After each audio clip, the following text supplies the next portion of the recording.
പ്രളയബാധിതയായ വീട്ടമ്മയ്ക്കും മക്കൾക്കും തങ്ങളുടെ പേരിലുള്ള 4 സെന്റ് വസ്തുവിൽ വീട് വയ്ക്കാൻ മുളക്കുളം കൃഷി ഓഫീസർ അനുവാദം നൽകാത്തതിൽ പ്രതിഷേധം ശക്തമാകുന്നു. അവർമ ചളുവേലിൽ കരിക്കേത്ത് സന്തോഷിനാണ് മുളക്കുളം കൃഷി ഓഫീസർ അനുമതി നിഷേധിച്ചത്. സന്തോഷിന്റെ പേരിൽ മറ്റു വസ്തുക്കളൊന്നുമില്ല എന്നിരിക്കെ വസ്തു ഡാറ്റാ ബാങ്കിലാണെന്ന മുടന്ത ന്യായം പറഞ്ഞാണ് കൃഷി ഓഫീസർ അനുമതി നിഷേധിക്കുന്നത്. എന്നാൽ ഇതേ വസ്തുവിൽ വലിയ മരങ്ങളും തൊട്ടു സമീപത്ത് ക്ലബിന്റെ കെട്ടിടവും കായ്ഫലമുള്ള നിരവധി തെങ്ങുകളുമുണ്ട്. 2018 ഇതേ വസ്തുവിൽ ലൈഫ് പദ്ധതിയിൽ വീട് വയ്ക്കാൻ പ്രാദേശിക നിരീക്ഷണ സമിതിയുടെ നിർദ്ദേശപ്രകാരം അന്നത്തെ കൃഷി ഓഫീസർ അനുവാദം നൽകിയിട്ടുള്ളതാണ്. അന്ന് ലൈഫ് പദ്ധതിയിൽ വീട് ലഭിച്ചില്ല.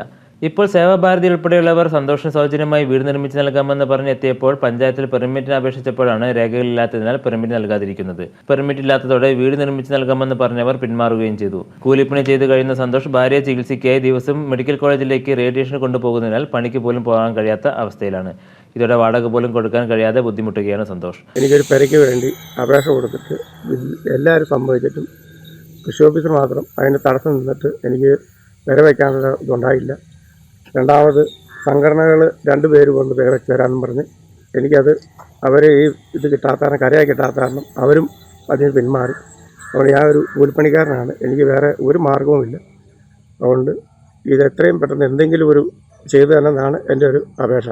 സന്തോഷിന് വീട് നിർമ്മിക്കാൻ മനുഷ്യത്വപരമായ നടപടി സ്വീകരിക്കണമെന്നാവശ്യപ്പെട്ടുകൊണ്ട് ജനകീയ പ്രതികരണ വേദിയുടെ നേതൃത്വത്തിൽ വെള്ളിയാഴ്ച കൃഷിഭവന് മുന്നിൽ കുടിൽ കെട്ടി പ്രതിഷേധം നടത്തുമെന്ന് ജനകീയ പ്രതികരണ വേദി സംസ്ഥാന കോർഡിനേറ്റർ രാജു തെക്കേക്കാലിൽ പറഞ്ഞു. ക്യാൻസർ ബാധിതയായ ഒരു വീട്ടമ്മയും കുഞ്ഞുങ്ങളും അടങ്ങുന്ന കുടുംബത്തിൻ്റെ നാഥനാണ് സന്തോഷ്. കൂലിവേല ചെയ്ത് കഷ്ടപ്പെടുന്ന ഈ കുടുംബത്തിന് ഒരു കിടപ്പാടമില്ല. വർഷങ്ങളായി വാടക വീട്ടിൽ കഴിയുന്നു. ഇപ്പോൾ വാടക കൊടുക്കാൻ പോലും നിവൃത്തിയില്ലാതെ ആ കുടുംബം കഷ്ടപ്പെടുകയാണ്.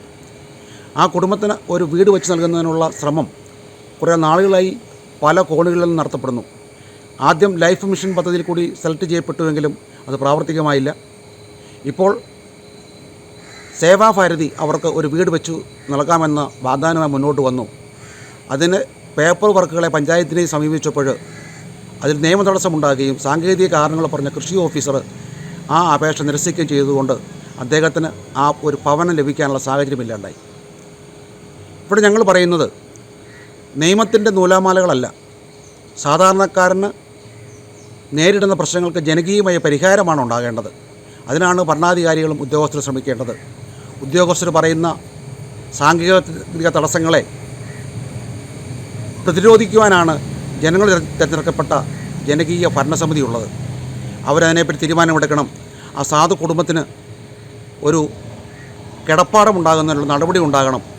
അത് നിയമമല്ല, മാനുഷിക പരിഗണനയാണ് നോക്കേണ്ടത് എന്നാവശ്യപ്പെട്ടുകൊണ്ട് ജനകീയ പ്രതികരണ വേദി അവർ ആ കുടുംബത്തിന് വേണ്ടി സമരരംഗത്തേക്ക് വരികയാണ്.